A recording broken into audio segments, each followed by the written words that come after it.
Interestingly enough, Mark Twain came into my life because, and I think I might have talked to Ed about this once upon a time. My parents were school teachers here in Albuquerque, Manny and Rosemary Smith. They met at Mark Twain Elementary, and that's why I was named. Not my middle name's Twain. It's Arthur after my dad's name, my dad's name. But they named me Mark after Mark Twain. And I'm not saying anything close like, oh, I write like Mark Twain. No. Obviously, we know how Mark Twain. And of course, I grew up 1 mile from Mark Twain. I went to Inez, and Mark Twain's were Matt and Mark Henry, the Arnett brothers, and of course Mark Witz. All those guys. A lot of great people came from Mark Twain Elementary School. A lot of great people, and you should ask the Henrys someday about their big influences out there and.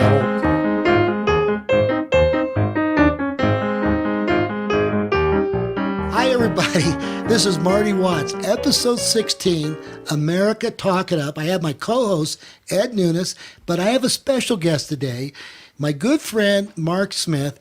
And let me tell you about this guy. This guy is what I would call an icon, legend in sportscasting, writing. You're kind of like a... Depends on who you ask, but... But you're kind of like a Renaissance guy. You've done a little bit of everything. So, perfect example, let me give you his build-up. 8 years he was with KLB TV, NBC affiliates. He was a sportscaster, actually for 9 years. Well, I was in the business about 9, but I think 8 years at KLB. And during those years, he was voted the Sportscaster of the Year in the state of New Mexico. But here's the thing that's incredible. When he left KLB, he became a sports writer for the Albuquerque Journal for 31 years. 15 years he was the beat writer for the University of New Mexico basketball. But during that period, 31 years, he was voted the best sports writer in the country. No, not in the country. In New Mexico. By the National Sportscasters Association. So there's a guy in Oregon pulled that off, and you're the only other guy in the United States that's ever done that in one state, Sportscaster of the Year, in media, and then as a sports writer. That's an incredible... Well, I'll have to check your facts, but I know I'm the only guy in New Mexico who's ever been named NSS. It used to be called NSSA. They've got a new name now, National Sports Writers Sportscasters Association, and the only guy here who's ever won both Sports Writer Award and Sportscaster in a lifetime. But thank you for bringing that up. And then he was the assistant sports editor for 5 to 7 years. The thing I love about your writing, now here's what, my father was a journalist degree from the University of Oklahoma, and he wrote for Time Life magazine for many, many years before the war. But he was a satires. He could take any serious subject and make it look funny, ridiculous. And you're writing, you're about the same way. I think you're one of the best satires I've seen in sports because you can take these ridiculous sports stories and make them look like they're ridiculous, or the serious side of sports. And I think that's something, it's a gift. My father had that. It's a gift. Some people have it, people don't, you know. It's like, Mark Twain had that ability to make subjects, he was another satirist. Maybe Will Rogers, somebody like that. Interestingly enough, Mark Twain came into my life because, and I think I might have talked to Ed about this once upon a time. My parents were school teachers here in Albuquerque, Manny and Rosemary Smith. They met at Mark Twain Elementary, and that's why I was named. Not my middle name's Twain. It's Arthur after my dad's name, my dad's name. But they named me Mark after Mark Twain. And I'm not saying anything close like, oh, I write like Mark Twain. No. Obviously, we know how Mark Twain. And of course, I grew up 1 mile from Mark Twain. I went to Inez, and Mark Twain's were Matt and Mark Henry, the Arnett brothers, and of course Mark Witz. All those guys. A lot of great people came from Mark Twain Elementary School. A lot of great people, and you should ask the Henrys someday about their big influences out there, and they'll probably name my father as number one. And talking about your father, if you people who are listening to this broadcast, his dad was Manny Smith. Now, I remember Manny was the great handball player, but in a lot of people's opinion, he might have been one of the greatest handball players in the United States. But he was what, the 9-time state champion in New Mexico? 9 time. Yes, sir. 9 straight years. 11 straight years as city champ. First handball player out of New Mexico to get nationally ranked back in the day. And yeah, that was a big claim to fame. But, a lot of folks who knew him through athletics didn't know some of the other aspects. And he was a college basketball player at Oswego. He played for the Army traveling team back during the Korean In Oswego, War. Kansas? Oswego, New York. Oswego, New York. And then he was an educator out here for 40 years and also a big-time actor in Albuquerque Little Theater, Civic Light Opera, and did a number of movies, little roles here and there. And, if you don't know, my mother was the producer and director at the Albuquerque Little Theater, and the guy over Did not there. know that. Who was the guy who ran the theater? His name was I'm trying to remember. He ran the theater for 30 years. I don't know if you said it. I would recognize, but I was very young when Dad was in that, and my father passed away in '95, colon cancer. But and I'll tell you an interesting story about that too. Is he had just won the state senior racquetball championship and qualified for nationals in New Orleans that year. He always had back issues from sports his whole life, and so he went to his doctor to see if he could get some pain meds and whatever to get through nationals. And his doctor said, "When's the last time you had a physical?" So he hadn't had one since he was in the Army. Gave him a physical, found the colon cancer, and that was 1993. Had a surgery then, and they thought they had gotten it. Then he had another surgery, probably, within a year after that. Thought they got it again. He was still competing. Came back, and it was terminal in 1994, I guess, is sometime they said it was terminal. He had, I think, 2 or 3 months they gave him, and it was Christmas time, 1994, and he made it another 8 months. He got to see my brother Lance graduate from Del Norte, which was a big goal. Played racquetball the day before he went into the hospital the final time. Yeah. So let me ask you this, Ed. Have you ever played handball? No, I never have. So let me tell you my experience. Back in junior high, and we're talking about Matt and Mark Henry, we had a baseball coach named Hank Paskowitz, ended up coaching Sandia High School. Yep. I remember him. During at lunchtime, we had a wall there at Monroe Junior High School over by Wenrock, and he's taught me how to play handball. And let me tell you this, it takes an incredible athlete, and you got to be physically shaped, and your hands really get, if you don't have a glove, brutalized. And that's my introduction to handball between Coach Paskowitz, who played religiously handball during the lunch period there in junior high. And then that's why when I hear the story of your dad, man, he won it 9 times, Ed, and let me tell you, it's an incredible feat. Now, back when his dad played handball was real big in New Mexico. It's not so much now. You don't see as many tournaments anymore, but when his dad played, it was a common part of this town. Yeah, it was, and I didn't know we were going to be talking about him like this, but I don't mind. Tom Young's courts, which I guess now Midtown, I think. The courts were named after my dad. There was a giant portrait painting of him over the courts. Yeah. It was a big thing. And when you talk about the glove that you wear, people think you got to wear the gloves because it hurts so bad, which it does. But it's such a misnomer. The reason you have to wear gloves while playing handball is to keep you from being able to put spin on it with the sweat of your hand. It's a rule. You have to wear a glove. So handball players wear the thinnest gloves possible so they can get as much spin and stuff Yeah, I off. didn't know that. But it's Yeah. people think that it's like like you're putting on a winter glove or something. No, they would love to play barehanded if they could. And it's just an incredible game because you got to be ambidextrous. The athleticism is just unbelievable. And the shots you have to develop, Ed. Now, his dad had what they call a kill shot, the famous kill shot.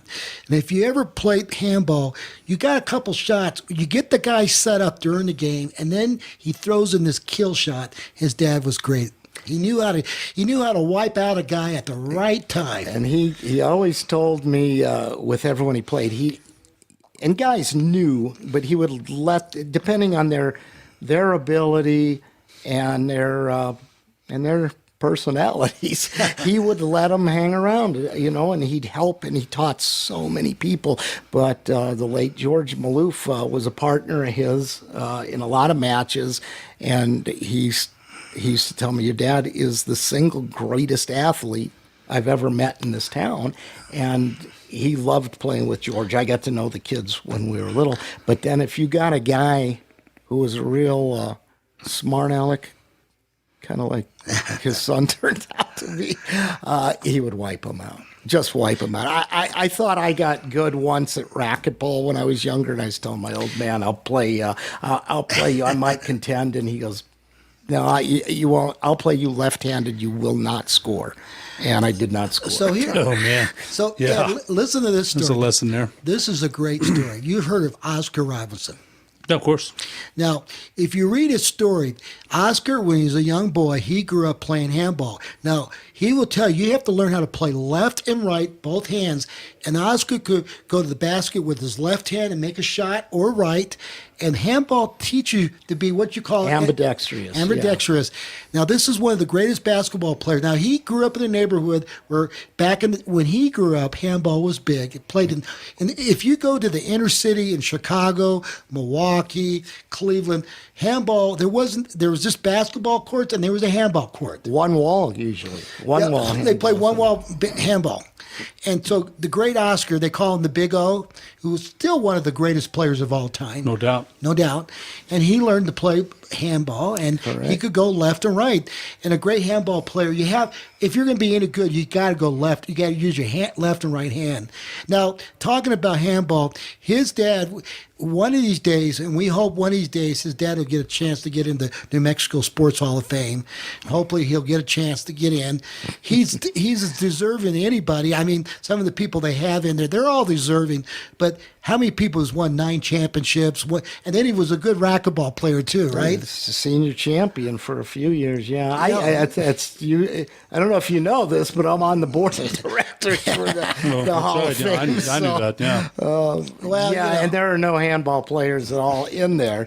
Well, it's just like the couple episode we talked about Norm Cleveland, the guy that got Stanford in the Rose Bowl against Notre Dame in 1920. He came from Pie Town, New Mexico, Santa Fe. He won an Olympic gold medal, and they've never brought him up on the committee.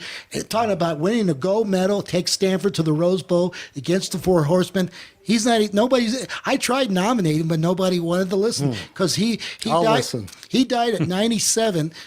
He was 95 when he died. He died in 1997 in Santa Fe. I did see his gold medal, but he's as deserving as anybody. You think he would be somebody to get in the Hall of Fame, but he's not. I'll listen. There's it's been interesting. I've been on the board 4 years now, and No, I'm not. it's interesting.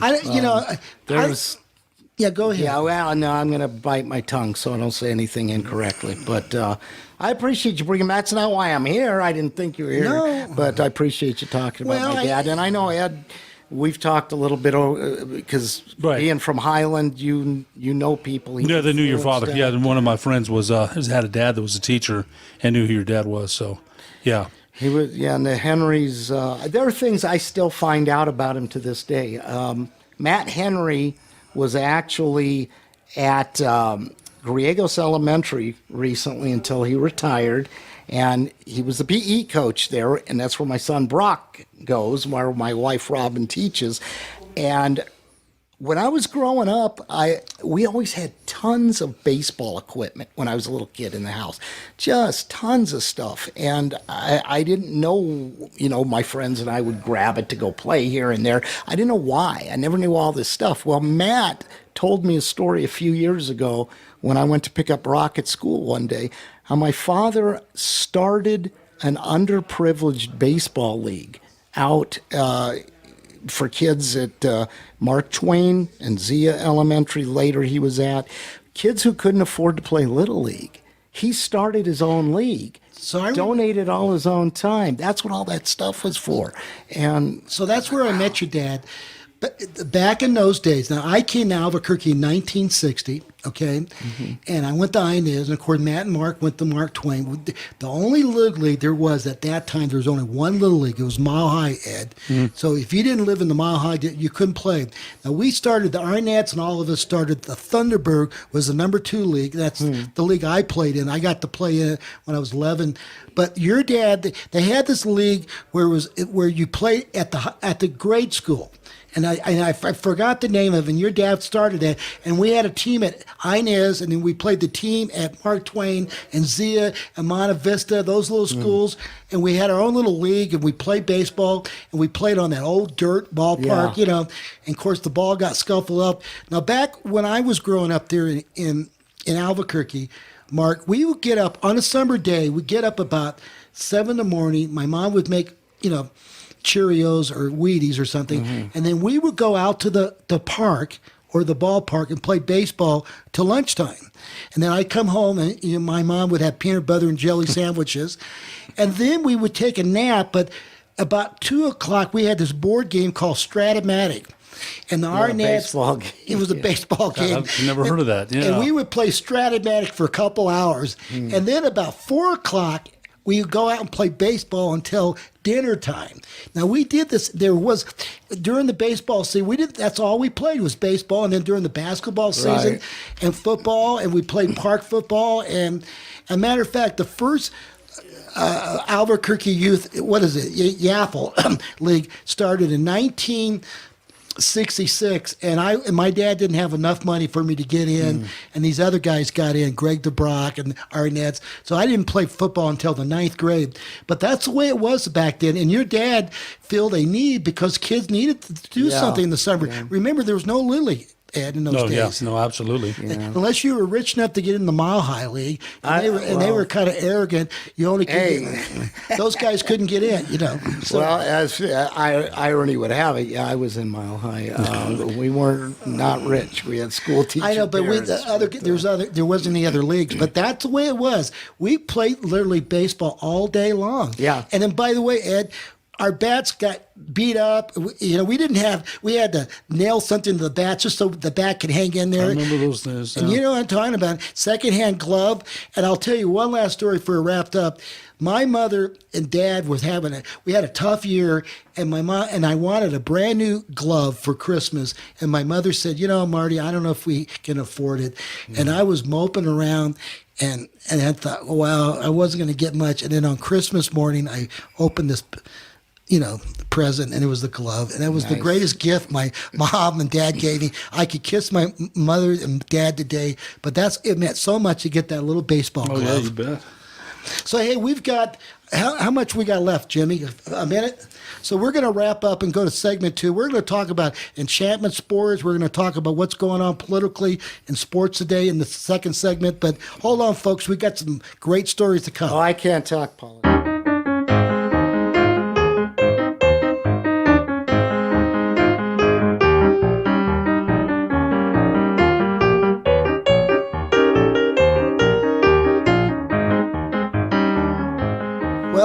Welcome back to segment 2, and I've got Ed Nunez, who's been my host for many, many segments, and of course today we're very special to have Mark Smith. Hey, Mark, just so people know, Mark has a website that's pretty exciting. If you want to read the way he writes, his style of satire writing, go to enchantmentsports.com. Is that correct? That is correct.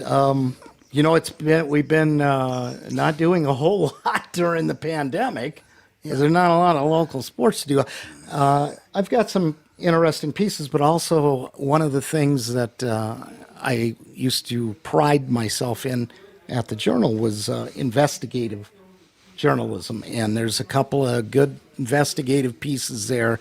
The Jackson Weller killing, which was a year ago, May, and it's if you haven't seen the truth for what was behind the scenes in that, we are still the only media in Albuquerque to put out what the true story was to a lot of the UNM baseball player who was shot and killed down there that caused such a stir in Nob Hill. And Ed, you live around that area, I do. right? So you know how everything got Yeah, I closed do. down Yeah. and businesses got wiped out a year ago. I mean, the irony is some of this stuff that's happened in the pandemic, and all the hating of cops. And then a year ago, everybody was up in arms about needing more policing, especially for that area there. But I was able to see the surveillance video of the shooting. And I've got clips on the website of the shooting. And there's a lot that both UNM and the media have not come out and said. And so there's a good investigative piece on that. And also the New Mexico Bowl scandal that caused the sponsorship to dry up last year when, what was the name of the place that was going to sponsor the New Mexico Bowl? Oh yeah, I guess I can't remember. Space, and I'll think of it. But, I broke the story nationally about that scam artist who was Well, just to correct you a little bit, I understand the guy's got his business back up and going, but at the time he was working on it and it wasn't what he was telling, right, at the time. When you broke the story. What you're telling me right now is the first I've heard of it. But I've heard an update. He's finally got it together, but it's kind of a little too late after the fact. Well, with all You this stuff. can read the stories there. They're So pretty interesting. Here's the thing that gripes. And I know you guys still have the Symbieta show on. Yeah. So I have simulcast. We're not doing that now because of the pandemic. But Yeah, but- I don't know if we'll start that again. But not right now. here's the thing is, it's because we know everybody in town. The thing about Albuquerque media, everybody, and you just got to be careful. But what I was going to say, my father, who worked for Time Life magazine, my dad was a true journalist, Ned, and he will tell you, Mark will tell you, to me, a great journalist gets the facts, gets second, third sources, make sure you have sources, and they back up. What I don't like what's going on now is the fake news. They don't get the source, and it's just, if my dad was alive today, he'd just go nuts. Yeah, but I'll tell you one thing though. Let me get a few words in here Yeah. somewhere. But I'll tell you, and Mark and I have talked about this a little bit. Is fake news? It bothers me on both sides. It does, because I think what you see. Social media has made an expert of people that are not experts at anything. They're not. I've got a keyboard. You've got a keyboard. I can tell you things that aren't true, right? And people are going to believe it. One thing that I've learned, from Mark, I've written some pieces for you for Enchantment, and I've had a lot of fun doing it. But I had to learn a lot from you because you have to go over my article, and you had to die. I learned a lot. I've learned a lot, yeah. and I think I've gotten better at it. Ed's been, to use the term student. Exactly. But he's been a great student. And he's so eager to want to do things correctly. The right way. It's been good. It's funny because my wife wrote for Bank of America. She's written some, so she'll edit a few. My son is an attorney. He'll edit that story on Bubba Jennings. Holy moly, that took me 2 weeks, man. And we had to cut out some people. But at the end, I felt it was a great piece. It was a great piece. Coach Robinson, man, I'll tell you, talking to Coach Jimmy Joe Robinson was a hoot. Yeah. Because every time I called him, he's 83 years old, right? He wants to talk about basketball. Every time I talk to him, can I tell you another one? Of course, Coach. Of course. Yeah. Memory for basketball. He goes, I didn't do so good in history and chemistry, but I know my basketball. Yes, sir. So That was good. Oh, no. But what we're talking about is what my dad went to journalism school. You went to journalism school. The art of journalism is to get the facts right, Mark? There's and at least get second, third sources. and one of the main reason I started the site, and Ed and I have discussed this in detail, is because where journalism has gone, and it's sick.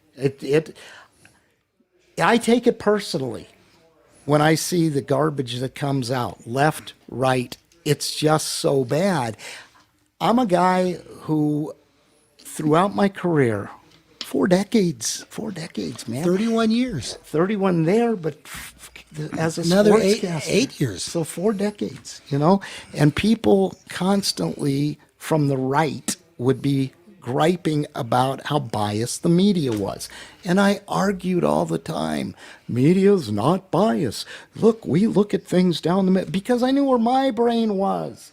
I always was brought up to listen to both sides of everything before making any kind of judgment. And I truly believed that's what media were. I did.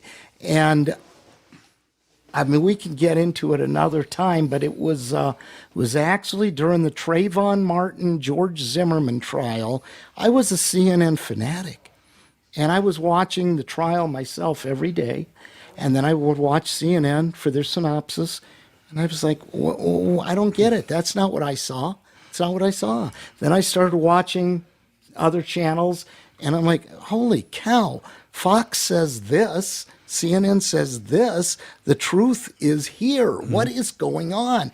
And it took me a few years before I started realizing that both sides just want to give their side for their viewers. And it just got more and more offensive. So, yeah, I'm in the middle, man, believe it or not. And Ed and I have talked about this. I'm where I was always at. But the left went so far this way that now the middle is right. And I get annoyed. I get heartbroken by my profession. And I've always been a contrarian. And so I fight back. And the website, I don't get into politics on the website. I do on my Twitter. I do on my Facebook. And anyone who wants to get on my Facebook, I've never turned anyone down, and I haven't looked at it in 2 months. I throw things out. But I've kept the website with sports, but I'm probably going to branch out because, I just think there are other voices that need to be heard out there, and you don't get them. The media is so disgustingly biased. Let me ask you a question, though, Tick, and Mark Ticky Smith. We'll get into your nickname in a little while, but I got to ask you this: as somebody that's been in the business as long as you were, is there anybody that you still read and say, "Hey, you know what? As a journalist, they're still fair, they're still balanced, they still go for the facts"? Is there anybody that's objective to you still? Gosh, that's a good question, and yeah, there are a few. I got to try to. I'd have to kind of go back and try to think, Ed, because they're few and far between. And when it comes to watching newscasts, I'd say no. I mean, I like Brett Baer, 4 o'clock report on Fox. Mm-hmm.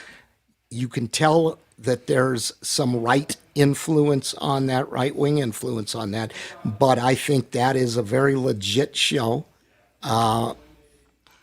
That's the only national show, I think, where you don't see an abundance of influence from either the left or right. So he came on the other day, and this is what drove me crazy. They had a press conference with Joe Biden, and he had a teleprompter, and then they gave the reporters the questions to ask. That was yesterday. Joe Biden, and Joe Biden had a teleprompter, and so this guy Baer interviewed the Biden campaign guy and said, "Look, what are you doing?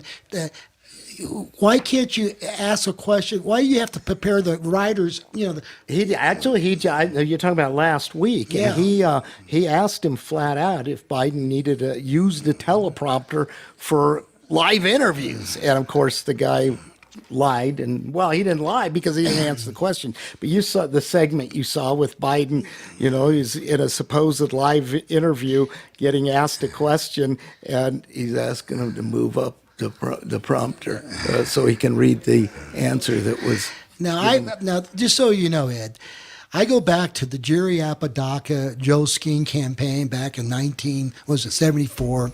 I've been to a lot of political press conference.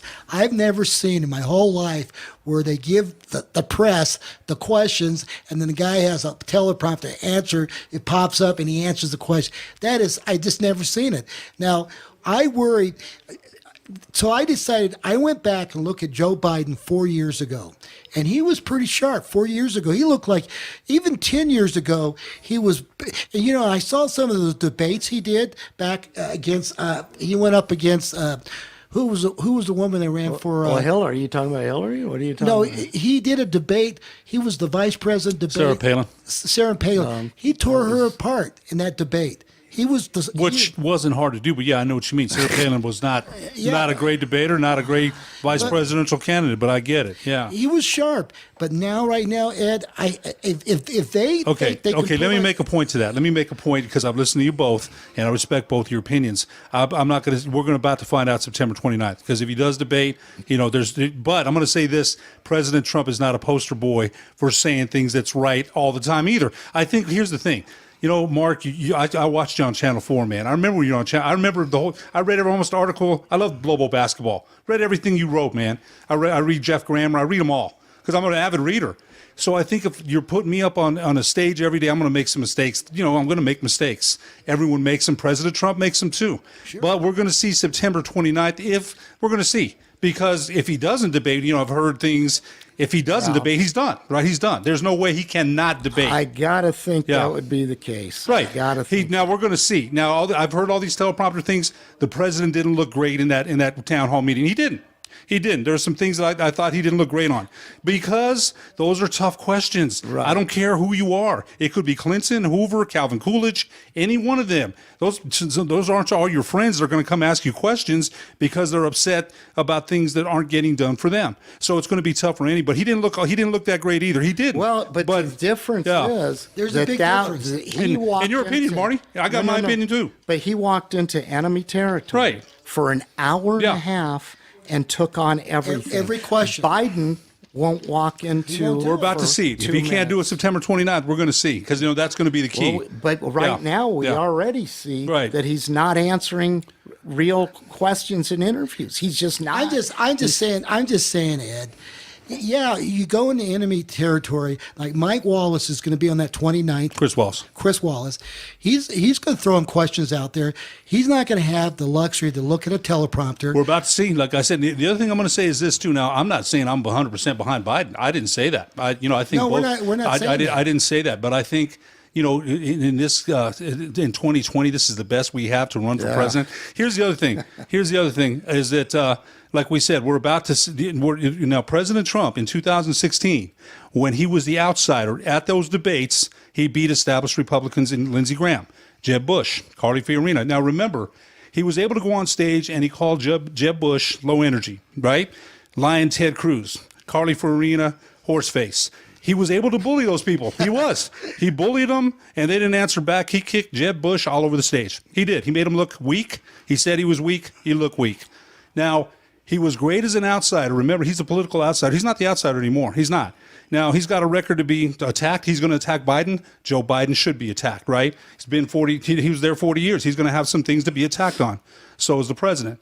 So we'll see. Now, if he can't debate, if he looks that bad, they're about to see. I think that this really could be the end of the thing one way or the other. Right. I really. And if he pulls it off, Ed, God bless him. And then Chris Wallace, by the way, I think that when you were asking about fair people, I think Wallace is really good. And now he's a former Democrat on Fox, so he's got a little of both sides going. But I think he's as good as there is in the business. That's a good point, Mark. That's a good point. So let me bring this up to you, Ed, because I appreciate your feedback on this. And you're right. We'll see how it goes on the 29th. But look at New Mexico. We have a United States Senate campaign, and we have a congressional race, and both Democrats declared the other day they're not going to debate the Republicans, not on the three major TV stations. Now, in the history of New Mexico politics, and I go back to the 1960s, there'll be the first time we've never had a Senate debate on television or a congressional race. Now, I can understand Mrs. Holland. Deborah Holland. Deborah Holland. She didn't look good in debate last time, so I could see why she might not want to debate. But I can't understand. Lujan's a very outgoing guy, I would say Lujan's a real smart guy. I like him personally. I've met him a couple times. I don't know why he's now. If he was losing by 8 or 9 points, if he probably would be yelling and screaming why there's no debate. Well, it really bothers me that we can't have a anyone running debate. for office won't do a debate. It really. Yeah, it does Well, bother we me. know with Ben Lujan, it's not about dementia or anything. So I'm only thinking. I'm not saying it's right either. My thing is back in the day, Stephen Douglas and Abraham Lincoln, very famous debates way back in the day, right? Everybody debated. Right. So the only thing I'm thinking is he's worried about losing that lead. He knows that he's got right. a heavy Democrats advantage in this But state. you still got to get out there. God, People still want to really hear it. Bothers me Right? that they're hiding like that. Yeah, It Heather really Wilson, a couple bothers years me. ago when she debated Martin Heinrich, she tore Martin Heinrich. She did. But you know what? He still won. But in the debate, she went after him hard, man. She really did. You've got to get out there and tell people what. I don't want to see these ads that are paid for by the committees telling us what we should believe. I want No, to that's hear very them true. against each So- other. And what does it say? And So you brought up Douglas Lincoln debate. Right. I lived in Illinois in 19. Marty, you go way back with stuff, but I'm going to say you didn't hear that. You didn't hear any of those. No, I I'm going didn't. to call you out on this one. So what they did in Illinois back in 1996, 1996, they did a simulation debate. He debated in 11 little communities around Who did? Douglas and Lincoln In 1996? 1858. Okay, yeah. There we But go. in 1996, the public TV station raised a bunch of money, and they went around. They had a guy, actor Really? like Lincoln, one like Douglas, and they went to all the communities where they had the debate. I think it was in 11 little towns around Illinois, and they did a debate each night in those towns. And they when they tried to win over, they had recorded written thing. The newspaper wrote what they did at the debate, and it was one of the greatest simulation. They did it kind of like a reality thing. They went, and then I really realized how important the debate is. Douglas, at that time, Lincoln didn't want to expand slavery. Douglas was for slavery, but actually Douglas won the Senate race that year. Lincoln got beat. But Yeah, I love debate. And, I'll tell you something right here about this guy right here. I know he's a Democrat. I look for Democrats. I look for far left. I look for medium left. Right. I look for far right. And I look for conservatives just leaning right to ask their opinions about things. I can ask Ed, and I know I'm going to get the truth from what he sees, because From his heart. I want to know what's going on from someone on both sides. We respect each other's opinion. We Yeah. may not agree, but I respect And- what Mark thinks. He respects what I think. We're not always going to come to the same page, but I respect what he thinks. Yeah, and let me Yeah, tell go you ahead. something else. See, what's interesting is I've voted for far more Democrats in my life than I have Republicans. Right. I'd have to really think back on any Republicans I actually supported before this. But see, I don't look at Trump as a Republican. He is the outsider still to me, even though he's in there. And he represents a voice that had not been represented by the left or the right. He got in there and mixed it up. And is there a lot of BS sometimes? Probably. But I do believe he's fighting politics and fighting for the common man. So we got to wrap this segment up, and we all agree, all three of us agree, that debating is very important. It's important to get the debate out in politics, right, Ed? 100%, And- 100%. And when somebody runs away from a debate, it worries me, because that means that they're not afraid. They're afraid to talk to the issues, and I can't believe these guys are afraid. But anyway, we're not gonna good. we're gonna wrap up this segment. We're gonna get back talking sports, the stage of the NFL and college football, the next segment. But Well, we'll talk some Big Ten, and that's going to bring politics back We'll again. bring it but back. It all is. these So we'll days. come back, but good dialogue, guys. I love this way that we believe that debate's important in this Oh, yeah, country. you bet it is. Yes.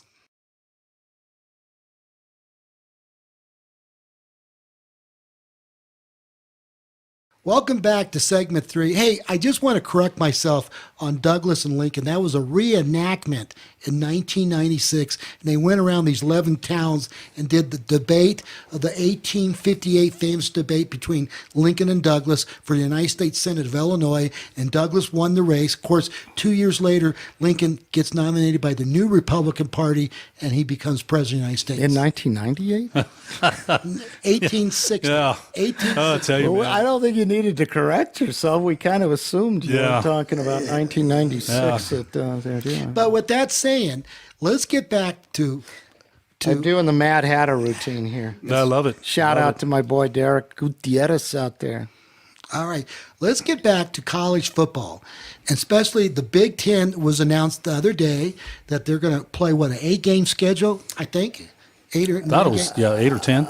Yeah, you know what? I haven't looked into all the details, but you kind of knew after last weekend the pressure was on.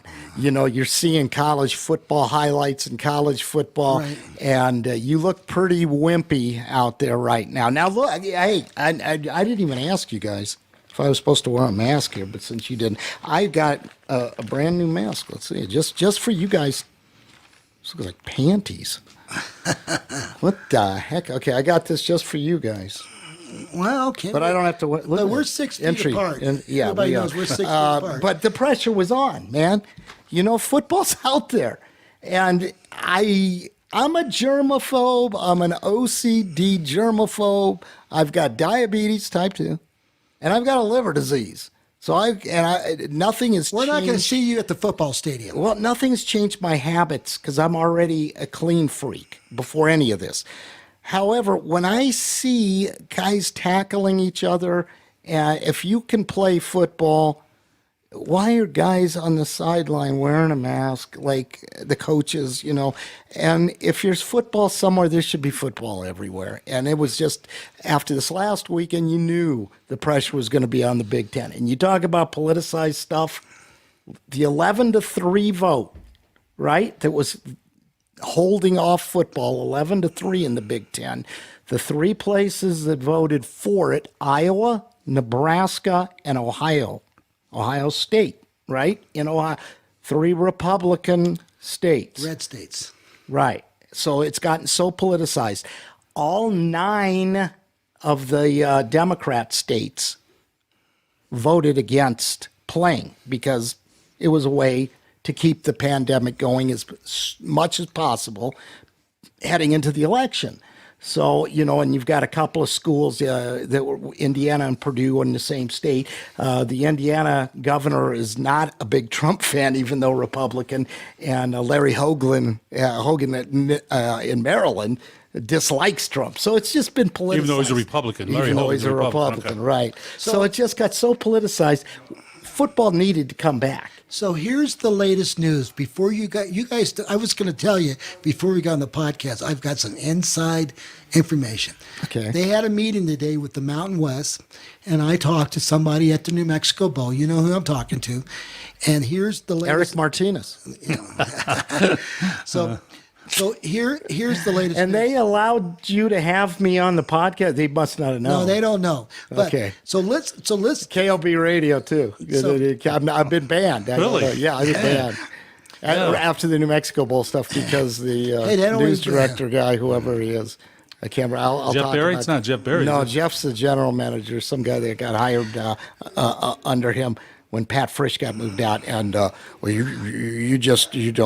not good on the air anymore. So I go, oh, this doesn't have anything to do with the New Mexico Bowl stuff. Okay. Anyway, that's it for another time. let me- You'll probably have to edit this out anyway. No. I'll get a So hold let of me let me tell you what I know. Heat now. is on. So this could change here in the next 24 hours. But Okay. Here's the latest I heard. The Mountain West has petitioned to Oregon and California because there's 3 schools. The Pac-12's done it, but the Mountain West, there's 3 schools in California. They have to get them to play. They said today they're going to play whoever can. They're going to put together a schedule for the states that will play. So that could be Wyoming, Colorado, Utah, and if California goes along, they're going to play. And what they said about New Mexico, if New Mexico doesn't play, they're just going to play games without them. And here's what worries me about it, Ed, is because if they do that, there's not going to be a spring football season. That means the Lobos will go a whole year without playing, and it's going to kill some of their recruits. Okay, what some of the people are already opting out as seniors, and so. So the people from the New Mexico Bowl called the governor's office, I think the day, or it was last night, and they talked to assistant. They didn't talk to the governor. They talked to the governor's assistant, and the guy said they were telling them that the New Mexico Bowl, they need to know here pretty soon if we're going to have a New Mexico Bowl on December 19th, because it's a national bowl. ESPN is paying for it, so they need to know if they're going to do a game or not. They still don't know if they're going to have a game, but they got to get ready for it, Mark. So are you saying they're asking permission from the governor's office to be able to play the New Mexico Bowl out yeah. there? So here's what this aide said to him, and I don't know the guy's name, but I know the conversation. He said, "Well, I'll try to do it." He said, "Hey, where do you play those games? Where do you play the New Mexico Bowl?" This is the aide of the governor now. And then the guy said to me, "Man, we're in trouble. The aide doesn't even know where the game is being played. Hey, it's at University Stadium." So what I'm saying, Ed, if the governor, and she's supposed to have a press conference today. Tomorrow, today. But here's what I'm worried about, Ed. She needs to open up. Even if they don't have fans in the stands or not, we can still pull these games off. They're in a bubble. They can play these games. If New Mexico doesn't, if they can't play, the Mountain West is going to go on without them. And the other school that's in jeopardy right now is Hawaii, and Hawaii is a blue state, and New Mexico's a blue state. And they said to Hawaii, "Well, we don't need Hawaii and New Mexico. We'll just play other games." Okay. So what you're saying is now this is Thursday we're speaking here Yeah. now, so we don't know when you see this podcast. We don't know. We're going to if have it out in a something- couple of days. Yeah. Something Could has change. been decided, but at this point, we don't know if the Mountain West is going to play for sure. Is this They're leaning hearing? towards playing, and they're going to put together whoever's going to play. So if there's going to be an 8-game schedule, maybe 2 teams play twice. They don't know, but they know that Colorado's in, Utah's in, and of course the state that's going nuts is Wyoming. They love football up there, and Utah.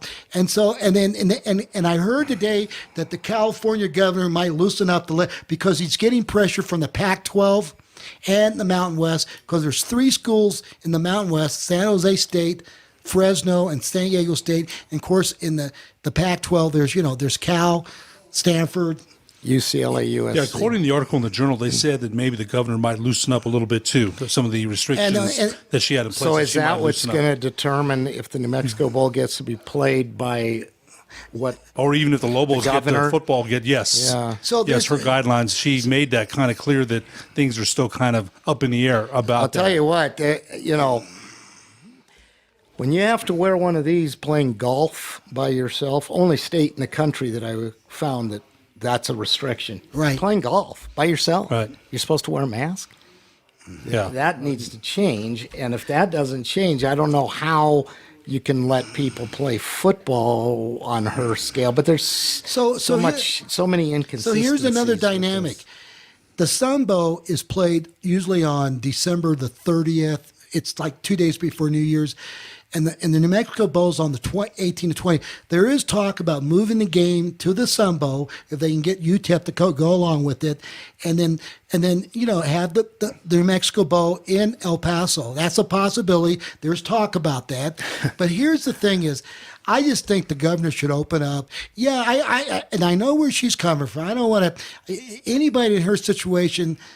Either decision, but if the Mountain West goes on with the football schedule without Hawaii and New Mexico, I feel bad for our program. It's going to kill us. And you talking about money, Mark and Ed. Yeah. It's going to kill Ed Nunez, who's trying to raise money. I feel bad. If there ever was an athletic director that inherited a lot of problems, I feel bad for that guy. Well, if you think about Eddie Nunez, the athletic director, there's no way who could have foresaw what's happened to him since he came here, right? So, but I think you're right. Look, and I said this to Steve Virgin.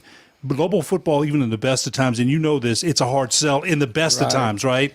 And I think I'm excited about Danny Gonzalez. I've been a fan since '70. Good, bad, or indifferent, I'm a Lobo football fan. On Saturdays, I'm listening to the radio. I'm there. I love the Lobos, and they haven't been great, right?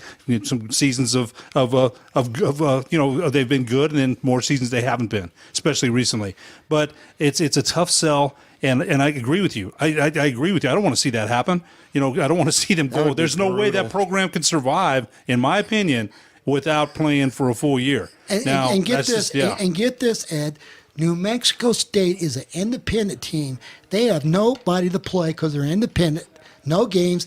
They're going to be wiped out for the fall. They can't even get a game at this point unless you're in a conference, and they're not going to have any spring football for New Mexico State is going to be devastated financially. But the Lobos, if she is so stubborn to let everybody in the Mountain West play without New Mexico and Hawaii, I don't know what the people are going to do here in New Mexico. I got to believe there's going to be some upset fans. Oh, man. If they allow that to happen, and I'm just saying, I think I'm all for nobody in the stadium. I'm okay with that. I mean, I think we can pull off. And I do know one thing.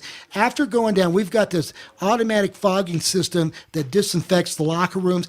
They're doing everything in UNM to keep it clean in the bubble. They really are. No, you're right. And they can play these games. Couple of things. Go ahead. Mark. I was just going to ask, why is the soccer team allowed to compete? Granted, it's not, the games aren't here. Why? I don't get that. Now, they're supposedly having a home game in Colorado Springs this weekend, but yeah, that was one of the things that Marty and I talked about a couple of weeks. In one segue, she's giving a shout out to United, right? And then in the same segue, she's saying, but don't take any solace in that, UNM and New Mexico State, we still don't want you to play. And to me, there's got to be a better way to segue into that because you're deflating a lot of hopes there. Now, I'm going to say this. Now, you call it stubbornness. Here's what she's going to do. This is just my opinion, okay? She's been lockstep with numbers. She's not going to be she's undeterred. You can call it whatever you want. Now, I'm not saying she's right or wrong, right? She's going to now. The other thing is this. Now, this is just my opinion too. Some of it's political because maybe she is looking for a cabinet position. Okay, so that's just my opinion. Okay, so I'll leave it there. I don't know what's going to happen. No, I agree, and I think if we were the color of your shirt, a state that's the color of your shirt, I don't think there would have been any holding back. Mountain West or not, the Lobos would be playing football. I'm telling you, I had a conversation with I told you this on the last podcast, with the assistant athletic director at OU, Larry Nafy, and the way OU is going and the way other schools, they're going game to game. And this is what he exactly said to me. He said, Marty, unless this thing breaks out, we'll probably have to shut it down, but we're going to go week to week and fight it week to week. And if we can get through the season, fine. If we don't, we shut it down, but we're going to try to play football. That's the attitude of the Big 12 right now. Well, we need football. We need the kids back in school. This is crazy. My wife's a teacher. I've got a 10-year-old son. We had to do this podcast a little late because I had to wait for someone to come to the house. So someone was with my son, and there's just a lot of things. Hey, it's a brutal time, man. We all know that. But you got to start trying to make things work. And after the election, I'll guarantee you, after the election, all of a sudden it's going to be, we've got to get the kids back to school. We've got to get businesses open again. So we've got to wrap this up for segment 3, and we're going to do a little bonus segment, but bonus panels. Bonus panel. But here, I want to tell everybody, if you like this podcast, go up to YouTube and hit the subscriber button. If you go to Facebook, please hit like or, follow. And we're trying to build an audience here, but we really appreciate if you like what we're talking about. And I will tell you this, I don't think there's a podcast that I know that really we just talk the truth. Now, you guys, I'm very impressed. And, I'm not a guy that likes, I don't have cable, I have satellite. Right. And I don't spend much time on the computer because I'm basically blind in my right eye. One of the reasons I got out of the business too, we didn't mention. So it's hard for me to stare at a computer, but you guys really impressed me. This was very... Tell you what, that's hard to impress Mark Smith, let me tell you. Believe me, I know. I had a guy who told me the other day, you throw around compliments like manhole covers, but I'm giving you guys a compliment. Well, we appreciate it. And my co-host, Ed, I love him. He talks from your heart, Ed. I just love, and I always know, Ed, he tells it like it is, how he sees it. Well, like I and- see it. and Yeah. of course, Not everybody might agree, but I'm going to tell you what I think. good. and I tell it how I see it. But the thing about it is we're having dialogue, and that's what we want in America, dialogue. And you got the blue shirt and you got the red shirt. Interesting. Blue red. Blue red. What do I All right, got? folks. Well, thank you very much for watching our podcast, America Talk It Up.